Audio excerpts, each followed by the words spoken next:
Welcome to the Fusionary Health Podcast. It's your host, Dr. Shivani Gupta. I have an amazing guest in store for you today, Dr. Cassie Smith. She is a dual board certified physician in endocrinology, diabetes, metabolism, and internal medicine. She founded Modern Endocrine after years of struggling with autoimmune thyroid disease herself. Dr. Smith is passionate about functional and holistic medicine, focusing on uncovering the root causes of disease due to her own medical journey with Graves' disease and Hashimoto's, which left her without answers for many years. And at Modern Endocrine, she and her team are dedicated to providing comprehensive and personalized endocrinology care for conditions such as insulin resistance, weight management, thyroid disorders, and hormone imbalances.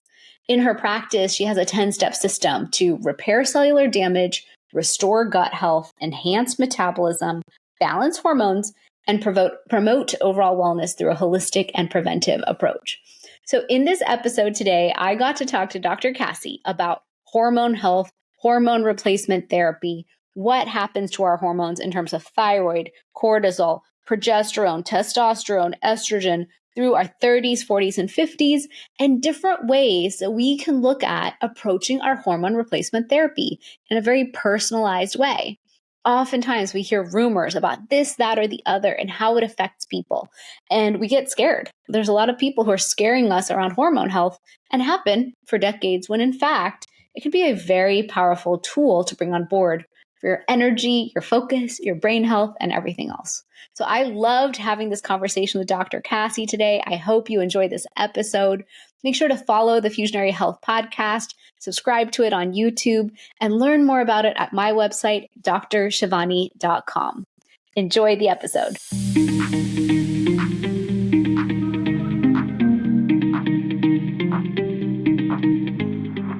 Good morning and welcome to the Fusionary Health Podcast. I'm Dr. Shivani Gupta, and this is the podcast dedicating to recalibrating your health every day.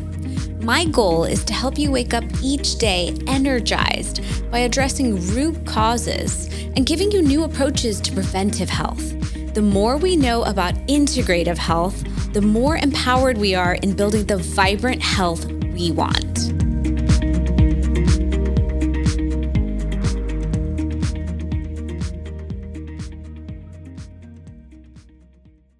Welcome to the Fusionary Health Podcast. I have a special guest in store for you today, Dr. Cassie Smith of Modern Endocrine. Welcome, Cassie. Thanks for having me. Thanks for coming. So I have been following you for years. I love your content online. You are one of the very few endocrinologists whose content I'm like, yes, thank you. Thank you for talking about that. And so I met you at a Dr. Talks special Luminaries event that we were both invited to at A4M last year.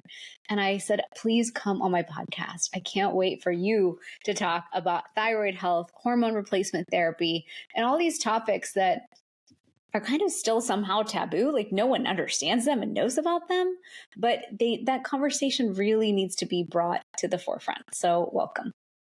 Thanks for having me. I completely agree. We need more people like you and more people like me who are having these open dialect conversations with patients about the actual truth and the actual studies based around hormones and gut health and thyroid. And so I appreciate what you do for people as well, trying to educate them and not scare them. Unfortunately, I think medicine a lot of times is like a scare tactic, and that's not what we need.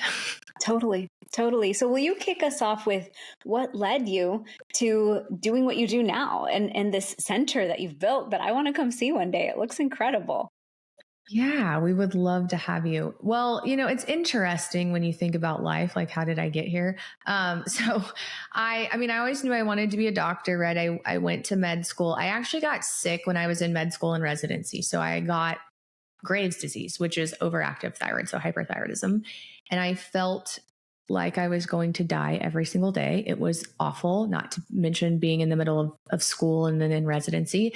And I just got really frustrated with the healthcare system because it was like, take this medicine, which I will do, but it's like, I wanted to know, why am I sick? How can I make this better? Am I going to have to take this medicine forever? And I didn't like the answers that I got. It was very just traditional well, you are just born with it. You're going to take this medicine. You're probably going to need radioactive iodine one day, and then your thyroid won't work, and then you'll need another medicine. And I was just like, whoa, whoa, whoa, whoa. Like, there's got to maybe be another way. And so I was just pretty sick during residency, med school. And then, and you're not living a conducive, like healthy lifestyle during that point of your life either, because in traditional medical school, they don't teach you how to be nice to yourself or your patients, really. And so I just kind of got sicker. And then when I finally got done with school, I was like, okay, I'm really frustrated now because I have all this knowledge and this base to understand hormones and hormone health, but nobody's giving me a real clear message or, guidance or picture as to how I could fix this other than just ablate my thyroid, have this radioactive iodine that also can have some long-term consequences, and then take another medication for the rest of my life. So that's where I really got interested in like hormones. I ended up going into fellowship so that I could learn more about thyroid and more about hormones. And then it's just kind of my journey to my own health and in feeling better. And then my patients too, right? So I just am one of these, like, I'm a huge filler. Like if you come to see me, then your problems become my problems, which is one of my biggest issues as well. Like I used to carry that around a lot. And so I hated seeing people who didn't get better. Like I went to school for 13 plus years. I had all this training, and I would see people who would come to me and I would do everything I was taught in traditional medical school, and they didn't get better. They actually kind of got worse because they would need more medicine. They would need more.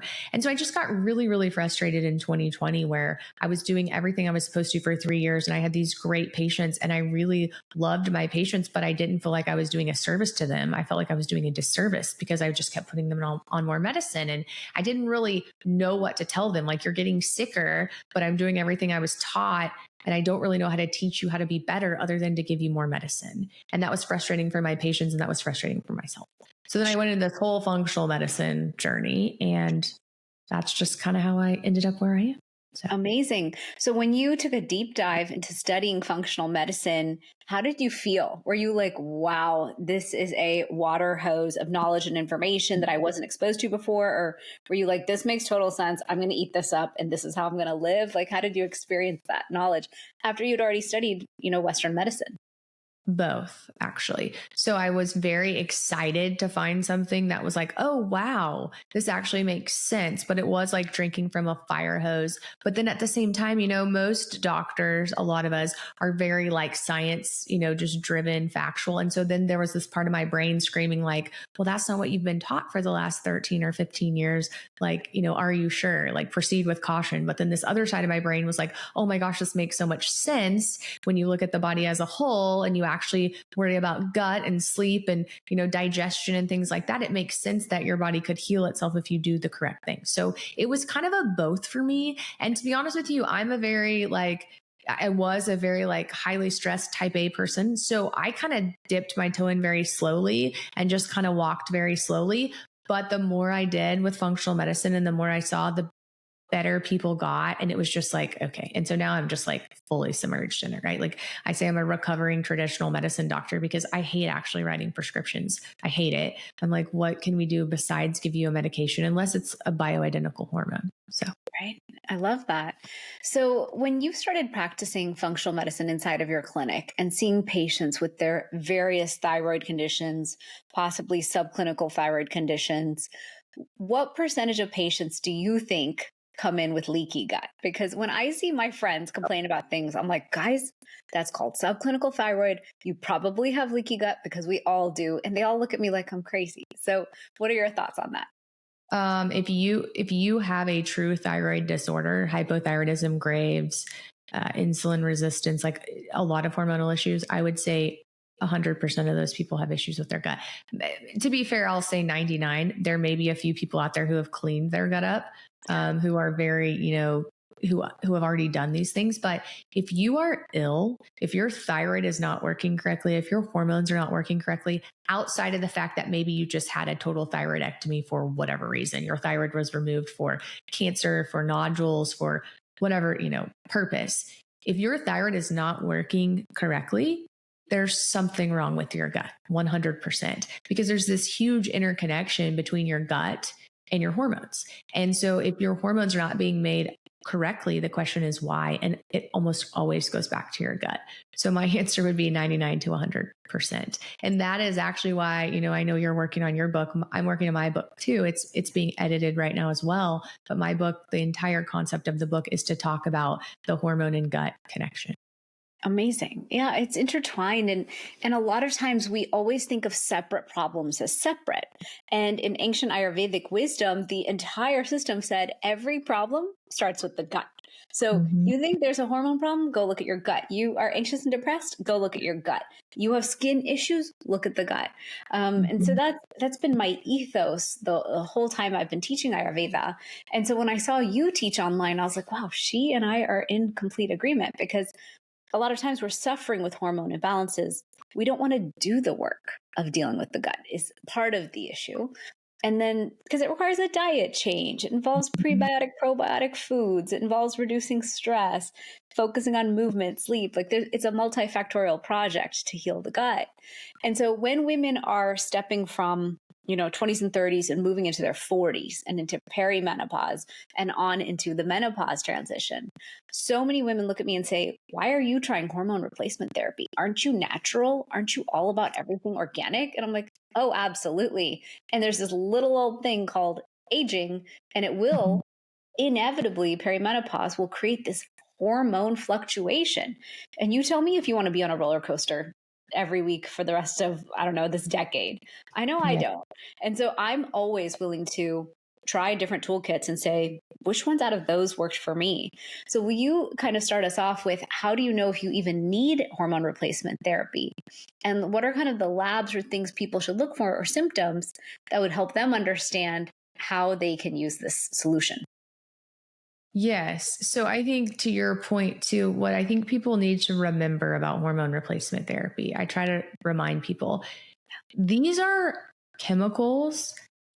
These are hormones that your body naturally has. As we get older, sometimes we make less of them, or we make less of them because of lack of sleep, lifestyle choices, food, different things. But when your body is in its prime, in your 20s and your 30s, your body has all of these hormones. And that's why you feel so well. That's why you're able to have babies. That's why all the things that you did in your 20s when you felt well, it was because your hormones worked, and they worked well, and they were present in numbers that were needed. As we get older and things start to break down or life happens, we make less hormones. And so when you think about hormone replacement, I try to tell people, same thing with peptides, if we're replacing something your body naturally had, it's not like, to me, it's not the same. So it's not like I'm writing you a prescription of something synthetic that's never been in your body. So I like people to keep that in mind, because when you said, people say to you, well, don't you want to be natural? Well, you are being natural by bioidentically replacing your hormones naturally to where they were when you felt well, right? Before you started aging. So, symptoms of hormone deficiency can be vast. There's a lot of them. It depends on what hormone is deficient, and it depends on how you as the individual are processing things. But in women, I think what I see initially, 30s, like even in your early 30s, especially women who are very, so if you're listening to this and you're a type A, you own a business, you're an attorney, you're one of those go people, you're going to lose your testosterone first, and you're going to lose it sometimes in your early 30s. Okay. And testosterone is very important for women. And so what you're going to start to experience typically, testosterone can affect your sleep. So if you're somebody who's waking up in the middle of the night and you don't know why, or you're waking up a little anxious, that can be from testosterone. Testosterone does affect anxiety and your mood. And so you can just have more, feel more anxious about things. The other thing it does is if you're somebody who all of a sudden things are starting to just frustrate you that didn't, if you're snippy with your children, if you're snippy with your husband, if people in general just make you angry, then it could be that you're losing testosterone. And then the other thing is muscle mass. So testosterone is so important for our muscle mass and our metabolism as we age. And so if you are somebody who you're eating the same things you used to be eating, you're working out the same way you used to be working out, and for whatever reason you're starting to look doughy and flabby and you don't like what your muscle looks like, or you feel like you can't build muscle, this is also testosterone. There's so many things that testosterone does for women, but these are some of the the ones that people come to me and say like, I don't understand this. The other thing is concentration. Testosterone does affect blood flow to your brain. So if you're having a hard time concentrating on things, that can be a testosterone issue. And then sex drive. So women, just so you know, you should actually have the highest sex drive late 30s, early 40s, like from, 35 to 45 is our prime. So we hit our prime much later than men, right? And so if you are 35 to 45 and you have zero interest in having, sexual intercourse with your partner, you have a problem with your hormones. And so that's just, you do. And so you need to have that looked at. So those are some of the, just beginning ones. I would say as we get closer to 40, what I see in women is they start losing progesterone. And unfortunately, I think that's because our society is so stressed. So in the society that we live in, right, everyone is like, go, go, go, take care of everyone else. We're worried about all these to-do lists and checklists. And when you're really stressed, that makes your cortisol go up. It does a lot of things to your gut too, but in causing leaking gut and, dealing lots of issues that happen in your gut as far as like GI issues, gas and bloating, your cortisol goes up. And when your cortisol goes up, it drives your progesterone down. And progesterone is the hormone in women that make us happy and make us sleep. So when your progesterone is low, your mood is very erratic. So you're just like, sometimes I'm happy, sometimes I'm sad, sometimes I want to kill someone, sometimes I want to cry. That is your progesterone. And then sleep. It's huge for your sleep too. So if you can't fall asleep, if you can't stay asleep, these are some of the things that I start to see. Your menstrual cycles will get irregular. You can bleed erratically and you just don't feel well. That's usually kind of the next trajectory that I see in like, late 30s, early 40s. And a lot of it can even happen earlier than that, right? So in people that are really stressed, I see this in 20-year-olds and 30-year-olds. And a lot of times it will present as infertility because these people are having problems getting pregnant because they have no progesterone because they're so stressed. So these are some other kind of symptoms. And these are easy things to see because it's a blood test, right? So you can go get a blood test that just looks at your progesterone level and your testosterone levels and your estrogen level. But then as women get even a little bit older, starting to get in our mid 40s and we start to lose our estrogen, that is when the typical menopause, like havoc breaks loose, you would say, right? Yeah. So women start getting hot flashes. So they get really hot. They get incredibly moody just because they don't feel well. I call it the tire syndrome, like the inner tube syndrome. So women start to develop this inner tube around their abdomen that they're like, what is this? I don't know where this came from. My body is changing. I've never seen this before, because you're losing muscle mass and you're gaining a lot of fat mass in your abdomen, not only from lack of estrogen, but also lack of progesterone.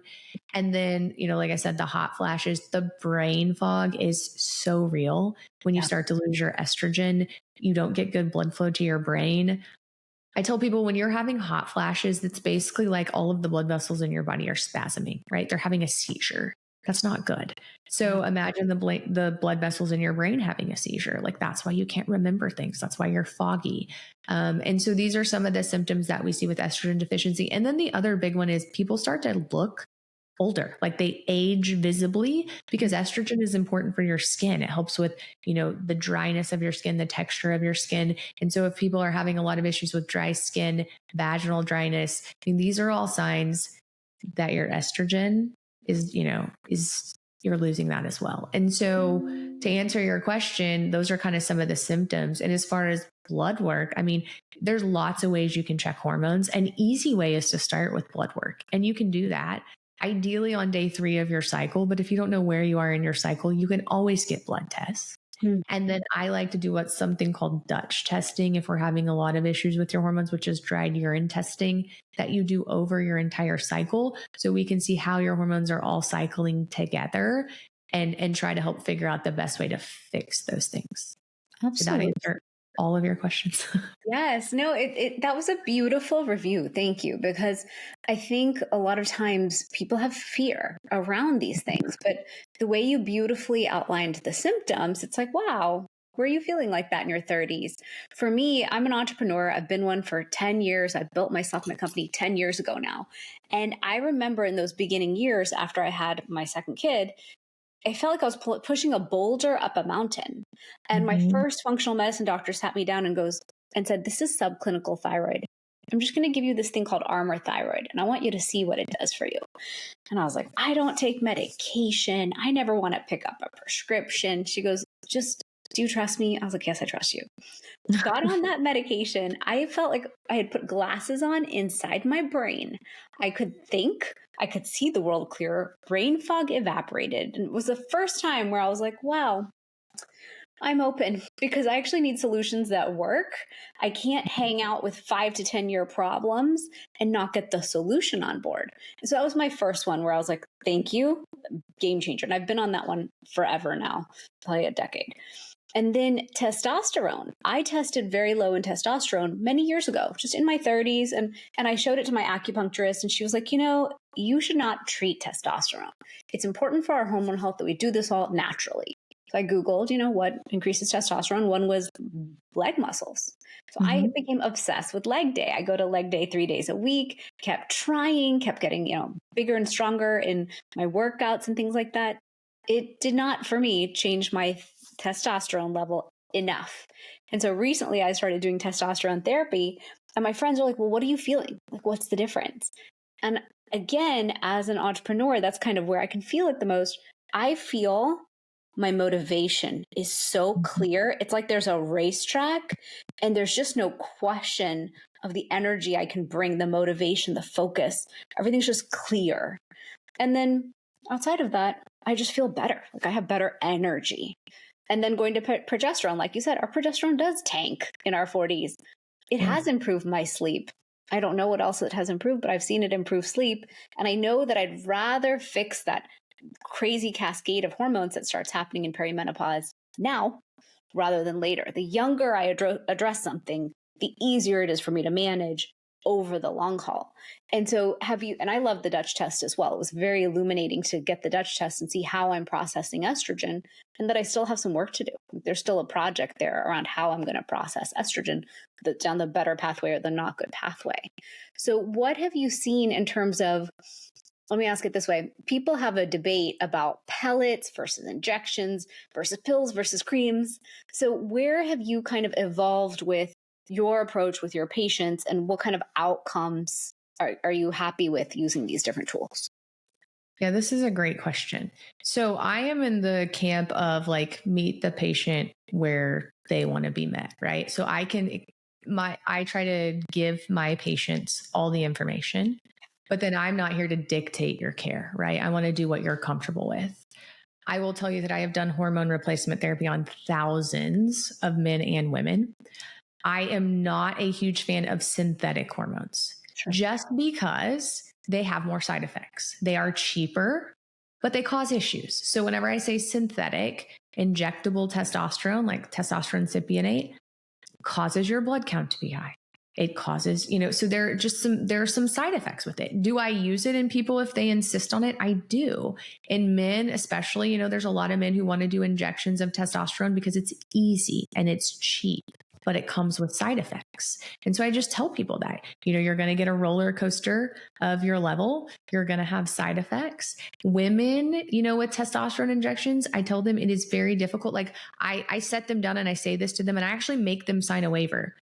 I tell women, if you're going to take testosterone injections, you are likely going to lose your hair, because a lot of times you give yourself too much. It's such a small amount that you need, and and you get these roller coasters, and your body doesn't like that. And so synthetic hormones with testosterone in particular, the injectable form, I don't love, just because I see in patients, they don't get as good of outcomes. Now I understand that sometimes there will be people out there who will tell you, oh, I take injections and I feel great. Sure. The majority of people will not. The majority of people will tell you, I can tell when I need my shot, it's wearing off.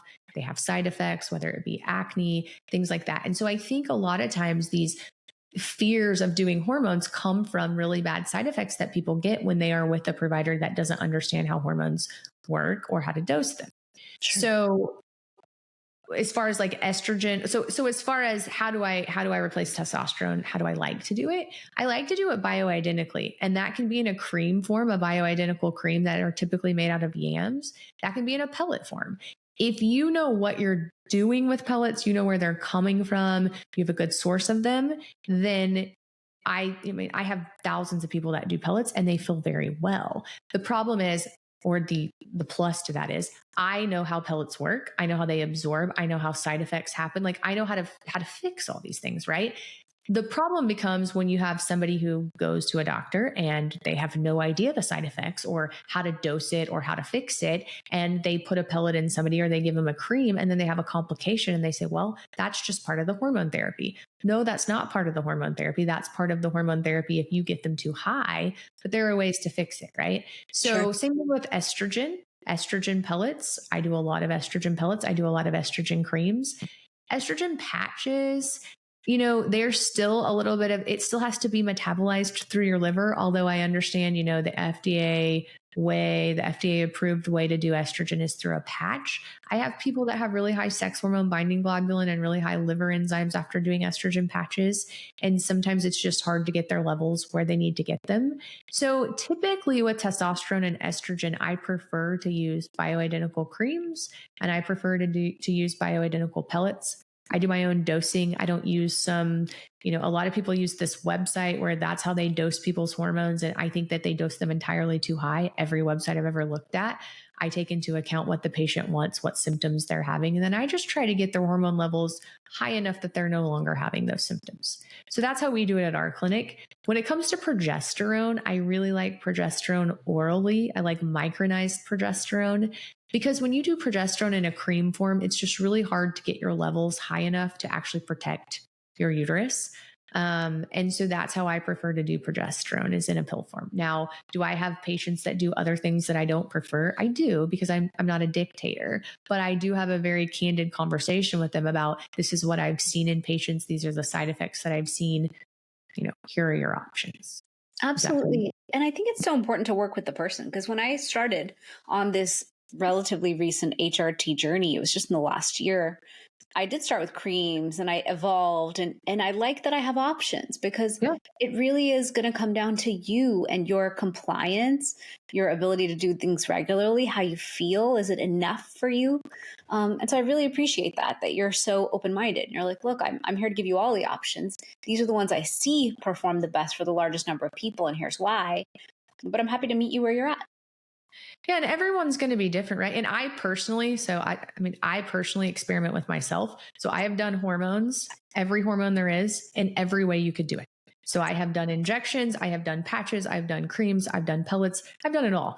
I've done troches, just because I also want to know, and it is interesting that in medicine, not everyone fits in a box. Everyone's going to be different. And I've almost got it down to where I kind of have avatar of people. And if I talk to you long enough and you tell me, what is your concern? What are your symptoms? What have you tried? And we talk about, in the past, have you taken birth control? What symptoms it gave you?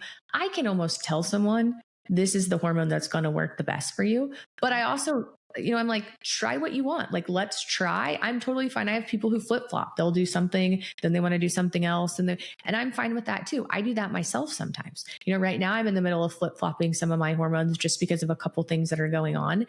And I'm regretting that. And I'm about to go back to the way I was doing my hormones, but life changes, seasons change. And so you just have to have somebody that's on your side that understands those symptoms and, side effects that you get from hormones. And you just need someone who's willing to walk through this journey of life with you, right? I'm not going to force you to do anything. I'm here to guide you. And then whatever feels good to you is what you should do.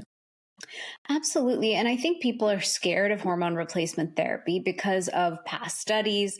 And I mean, if anyone's following the menopause mega trend of conversation that's happening openly, which I love, there's a big talk about don't be scared of hormones. They're actually just fine. Those studies were all flawed. And so when people say what age to start HRT, a lot of times people think of hormone replacement therapy as 60s, post-menopausal. And I think what's beautiful is the conversations happening of no. Let's talk about it in perimenopause. Let's talk about it in menopause. So how do you answer that question of what age is it safe to start HRT? It is safe to start HRT as soon as you clinically need it, right? So as soon as you're starting to have those perimenopausal symptoms, and I am in the camp of you should not wait until you're full-blown menopausal. That is insane. Why would you do that to yourself? Why would you want yourself having hot flashes, having seizures of every blood vessel that you have? My goal with hormones is to help coast. I tell people, like, I want you to coast into menopause. I kind of want you to not even know you're going into menopause. Like, I want you to come see me when you start to have a few mood symptoms, or better yet, I want you to come see me when your spouse sends you to me because your spouse is like, what is wrong with you? And you don't even realize that something's wrong with you yet, you know? And then I want to help fix those deficiencies so that you don't even know what's going on. And so that's a hard question to answer. Unfortunately, there are people that start going into menopause in their 30s. It's called premature ovarian failure. And so I have people in their 30s that need hormones. You know, I'm in my 30s and I take hormones. And so my goal with hormones is to make you optimize, make you feel as well as you need for your body to function without having bad side effects. So to your point, this is a conversation I have. If you come to see me as a patient, you get a full blood work panel. It's not negotiable. We do this huge panel. It's like 45 labs. Your hormones are in there. And I'm going to talk to every single patient that I see about their hormones because I want them to know where are they at. And then if they start to develop symptoms, we're going to talk about it. And my goal with all my patients is to make you feel the best that you can possibly feel. And sometimes that means giving you hormones in your 30s or in your 40s. Definitely once you get to your 50s. But you know, and if I see someone that's in their 60s, 70s, 80s, and they haven't been on hormones, absolutely I'm going to put them on hormones if they'll take them, because there's not an age where it's unsafe. Right. There's not. It's always beneficial. And it's just you as a, personally, you have to make that decision with all the information that's out there. Do you personally want to take hormones? How do you feel about it? Do you feel that, it would benefit you? But the data is very clear. It will benefit you at any age, and it does not increase your risk of cancer as long as you don't do, medroxyprogesterone. As long as your progesterone is micronized, there is no risk with hormones. And there is very clear data that also shows it actually lowers your risk of cancer. It lowers your risk of recurrent cancer if you've had cancer. It lowers your risk of mortality, of morbidity, it increases your life expectancy. There's so many good things, but yet I still know that there's this huge fear tactic around hormones because of the C word, because of cancer, right? Right. And it's sad to me because even like I said, I try to live a very natural, organic life. I teach everyone how to live this Ayurveda lifestyle. I've studied turmeric in depth. So I'm the biggest fan of let's approach it all through lifestyle. Let's do diet. Let's do exercise, all these things. But once I came to understand the science around aging, I presented at A4M Vegas in 2023, and I just sat for months in the science around curcumin, Ayurveda, and aging. I realized, whoa, there's a lot of things that happen as you age. You are going to have a downhill slide, mitochondrial health, all these cells that you want to work the same, they're not going to work the same. And once I understood that, I was like, okay, for me to have the vitality and vibrancy and energy I want over my longevity and timeline to do whatever I want, travel, work, whatever that is, I'm going to have to invest. I'm going to have to invest in the right tools to kind of prop up my cells and my energy levels, my hormone health, gut health, all the different things. And so when it comes to hormone replacement therapy, so many people, like we've talked about today, are scared, and they don't realize that it is a toolkit that's right there, that's available, that's attainable. And I know with your practice, from what I see, because I follow you on social, your practice is really expanding all across the country. You can see people across so many states. And so that's one thing I want to highlight is it doesn't have to be your doctor down the street. If you're not feeling well, you can talk to someone virtually on Zoom. That's how I meet my doctors the majority of the time, actually, to deal with any health issue. We don't have to be so limited. We don't have to just go to someone who's always like, no, you're fine, you're fine. I hate when I go to primary care and they're like, you're perfectly fine. I'm like, I know my blood work says fine. Can you listen to my symptoms? Can you hear what I'm saying? And when you talk about mood, recently, a gentleman heard me on a podcast and he booked his wife to come in and see me.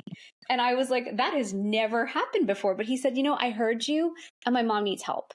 My wife needs help. And I know based on everything you said that you love working with women in perimenopause and menopause on the lifestyle piece. And so with your practice expanding around the country, what are some what are you desiring to see in the world based on what it is you're creating here? Yeah, that's an awesome question. So I really think that like you have to be as a patient your best advocate. And I was so frustrated too as a patient, like trying to be my own best advocate, just falling on deaf ears. And so thankfully, we have a bunch of amazing functional medicine doctors and providers out there who will listen and who do want to help you get better and who are outside of this traditional realm of medicine. And so my thought with my practice and expanding it to all these different states is like, I want to be able to provide people somewhere to go that will listen and actually help you feel better. And so thankfully you can do that now through telehealth. And so, I've just kind of, I guess, expanded and put myself out there and put myself available for people who really want it. Because with social media and podcasts and things like this, people hear it. And it is difficult for people to come to Oklahoma, although this is a great state and we would love to have you at Modern Endocrine. I get it. And so, our thought of expanding is just to allow patients who really want to be their best, their best advocate to have that avenue to talk with us. And even if it's just once, like, and you want us to review your labs or give you some advice, we're happy to do that. We're happy to do it long term. But I just really wanted to open up an avenue and a way for patients to be able to communicate with someone and get some different information that wasn't just, hey, your labs look normal, you're fine. Because even if your labs look normal, if you have a bunch of symptoms, you're not fine. And I completely agree with that. Like if you're having these symptoms and your labs are fine, then we need to figure out what's causing those symptoms. Because if we don't figure out what's causing those symptoms, your labs won't be fine in a year, and then we'll be in a much worse place. So a lot of times it's just, okay, we need to clean out your gut. We need to fix your sleep. We need to there are things we can find. And those are my favorite people because I'm like, okay, great. We haven't made it to Trainwreck Central yet, right? And I'll take the train, I take the Trainwreck Central people too. It's just disheartening for me because it's like those people are the ones who have been telling doctors for 10 years, I don't feel good. And doctors have said, you're fine. And then all of a sudden, everything breaks and they're not fine. And it's really hard to clean that up.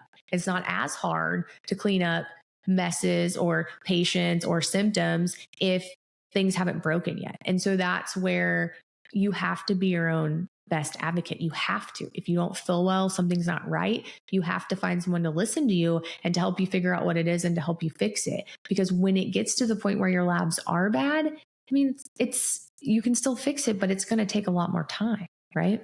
I agree with you. And I love that you shared it in that way because oftentimes when you go to the doctor, they might not have the time. That might not be the model of the practice you're going to. Oftentimes when I, in the past, went to primary care, they're like, 5 minutes. What's wrong with you? So I'd show up with written notes, like these are my 20 problems. And the doctor would look at me and be like, you're in your mid-20s. There's no problem. Yeah, you get 3. I assure you it's not arthritis. I assure you nothing on this list is true. And I was like, I'm not crazy. I just happen to be really self-aware of my body. And if I'm bringing you a list and I'm showing up here and waiting in this waiting room, there's a reason. And so I love this explosion of the opportunity to work with practitioners who are diving into functional medicine, who can work with you on the nuances of where you stand. Just because your blood work says normal in this mega range doesn't mean that that's your normal. And one big issue I see is so many women struggle with weight gain. It happens. We get into our 40s, metabolism's different. Get in your 50s, again, different. And so can you speak into how hormone replacement therapy will support people on that weight management journey? Yes. But before I do that, you are exactly right. I did primary care for a year. It's not often. It is yes. If you go to a primary care doctor that is not a functional medicine primary care doctor, they have 5 minutes with you and they're just going to move on to the next person. And so if you think going to a primary care doctor is going to fix your problems, you are wrong. They are never going to fix your problems. All they're going to do is write you a prescription for a symptom that you're having, which will cause more symptoms. So you have to be your own advocate. You cannot let primary care doctors tell you you're fine because you're 20. But to your question about weight gain, I see that. So I tell people, the number 1 and 2 things that people come to me for are weight gain and fatigue, right? Like that's everyone. And not only is it a hormonal issue, it is a societal issue. It is a stress issue. It is how we're living our life issue. There's so many things that feed into weight. sleep feeds into weight. If you're not getting good, restful sleep every night, you actually get what's called emotional hunger. So if you're somebody who's listening to this and you've tried GLP-1s medications and you've tried everything in the world and you're still hungry and you're still gaining weight, take an inventory of your sleep. Because if you're not getting good sleep, then you have what's called emotional hunger, and GLP-1s don't fix that. Nothing fixes that but sleep. And so your hormones are so intricately tied to everything in your body. Yes, I am a hormone expert and I'm very good with hormones, but we also take a deep dive into your life in our clinic too. Like, what do you eat? Do you go outside? How do you move your body? Do you have healthy relationships? What does your sleep look like? How do you de-stress? In addition to looking at all your labs, your hormones, and your, symptoms. And so I think that's the other thing that's so important for people. If you're struggling with your weight and you're listening to this and you have gone to a provider and they have not talked to you about your sleep, your movement, the food that's going into your body, your stress, any of these things, in addition to your labs and your symptoms, you need a new provider, period. Like, full stop. Because you are not going to get better until you address all of that, because weight is so complex and your hormones are so complex. And that's part of the reason I wrote this book, is because your hormones are not going to fix themselves until you fix your gut. And your gut is not going to fix itself if you're not sleeping, you're not moving, you're not dealing with your stress. And so it's so tied together. And I used to fix people's hormones as an endocrinologist and make them perfect on paper.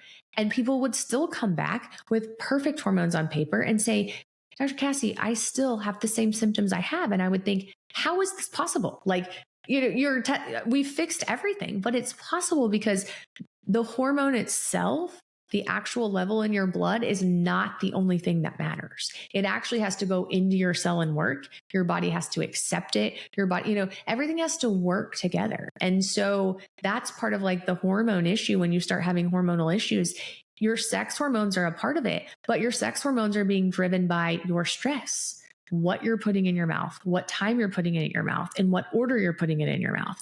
Are you walking? Are you sleeping? Are you having meaningful, safe, filling relationships with people? Just so many things. And so weight is so complicated in that regards. And so if you're not trying to become healthy as a whole, then you're going to continue to struggle with weight because your internal body knows that you're not well. Does that make sense? It makes a lot of sense. And it's funny, when it comes to weight loss, I just won't teach weight loss. I won't talk about it. It's so complicated. I could never imagine, like when I talk to people, I say, look, I'm going to help you reduce inflammation. When we reduce inflammation and we fix the gut and we adjust lifestyle, one great byproduct could be weight loss. And so then when they do my program and we detox everything, and then they're like, I lost 15 pounds. I look at them like, what did I say to you? Will you say it back to me? That's an amazing result.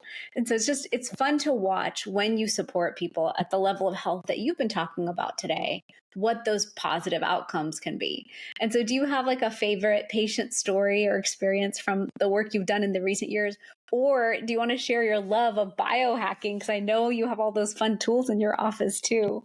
But yeah, I'd love to hear a story of like a favorite patient. I mean, I am so blessed. I have so many patients that are wonderful that, trust me with their life. And we have done so many amazing things. I mean, every single day I have great success stories, but some of the most rewarding patients are the ones that don't even realize they need it. Like I see a lot of 30 and 40-year-old women who come to me because they're tired. Usually it's just like, I'm tired, and they don't even realize what bad shape they're in, right? Like I have one right now who owns a business and she looks like the beacon of health, right? She's very pretty. She's very thin. But on the inside, train wreck. I mean, her gut is bad. Her cortisol is high. She's so stressed, and when you start to show someone this, like when I've showed her, like, okay, here's all your labs. Here's your insulin. Here's your cortisol. Here's your, you are highly stressed. And then I showed them their gut, and you kind of start to, they kind of start to, well, I don't think I feel bad. But, when you start to make them slow down and do things and change, then they're like, okay, well, maybe I do. Maybe I don't realize how bad I felt. You know what I mean? And so those are some of my favorites. But then, I have a patient who recently lost 100 pounds. I started seeing her about a year and a half ago, and she just said, I'm so sick and tired of being sick and tired, and I'm sick of not being able to play with my grandkids. Right. And so her big thing was like, I don't want to take a bunch of medicine, but I know I'm doing a lot of stuff unhealthy. And so we just did a full panel of blood work on her, and she was very receptive to all my feedback. Like, you must sleep 8 hours a night. You have to go to bed at 10 o'clock. She was staying up playing on her phone. Even though she was retired, she was staying up till midnight, and then she was sleeping until maybe like 7 or 8. I mean, just little changes, right? So she changed her sleep habits. She started moving her body. She changed what she was putting in her body for herself and her husband. She started going to yoga. She started playing pickleball, just little things that we talked about. She lost 100 pounds in a year and a half. Her husband lost 60. She looks like a different human. And, it was just like stuff like that is so impactful and great, because it was like, she kind of knew all these things, but until she really was like shown all the data. And we kind of try to pull out of people, like, what is your why? Like, why do you want to do this? She wanted to play with her grandkids. She wanted to be around with her grandkids for the next 5 to 10, 15 years. Well, once you get that and you get these like basic, health lifestyle modifications down, then it becomes really easy. And it's just fun, because I like it to be like a relationship, right? Like, I look at my patients almost as like my friends. Like, I'm excited when I see them, like, okay, what's going on in your life? What has changed? How have you lost this 10 pounds? And so I have so many awesome stories. Like, I'm so blessed with my patients, but I get to do that every single day. So I get to see 12 or 14 people every single day that usually have good stories. So it's exciting. Nice. I love that. I love that. Well, for everyone who is listening today, I recommend you follow Dr. Cassie Smith at Modern Endocrine, because you'll get to see that she is definitely into the biohacking suite space. She has a red light bed. She has a cold plunge. She's into trying everything, which I think we're soul sisters in that way, because I love trying everything for my health, and then incorporating a habit stack that's supportive of true health optimization. I find once you've done things like hormone replacement therapy, you have this different energy and focus, and thus this space to build health in a whole new way and at a whole new level. And so it's been so wonderful getting to know you today, Dr. Cassie. Will you share where everyone can find you and any last words or last thoughts that you have today? Yeah, thank you so much for having me. I am on Instagram, TikTok, and Facebook, Modern Endocrine. So I'm sure you can put it in the show notes, but MODERNENDOCRINE. We have a website, www.modern-endocrine.com. We have a ton of cool stuff on our website. I do blogs every week. So I try to give you like good biohacking information about why is red light important, and saunas and cold plunges. And yes, we have this amazing state-of-the-art clinic in Oklahoma City. If you're ever in Oklahoma City or you want to come, we have people who come for like a week at a time. We can arrange things. I actually have somebody here right now from England. I'm super blessed. I feel very privileged, but came for 2 weeks to just kind of do some of our things. We do ozone and red light and cold plunge, IV therapy, so all sorts of stuff, shockwave therapy. And so all that's on our website. We're looking at getting a hyperbaric chamber too. So I'm super excited about that. And then I have a podcast as well. It's called Hormones, Metabolism, and You. So I'm very active on social. So I think that's it. Awesome. Well, Dr. Cassie, thank you for what you're doing. Thank you for teaching so much, sharing all this education online. I have been following you for years and have loved the way that you teach hormone health in such a simple way that's easy to understand, easy to absorb. You are really excellent at breaking down a complex topic like endocrinology into all the small pieces so each of us can find what we need from it. So thank you for joining me today. Yeah, thanks for having me. I'm going to come to Oklahoma City one day and see your amazing space. I have to. I can't wait. Yeah, maybe you can do your book tour here. Like, come on through Oklahoma City. So that would be awesome. I think that would be great. Nice. All right. Well, thank you so much for today, and I will see you soon. Thanks for having me.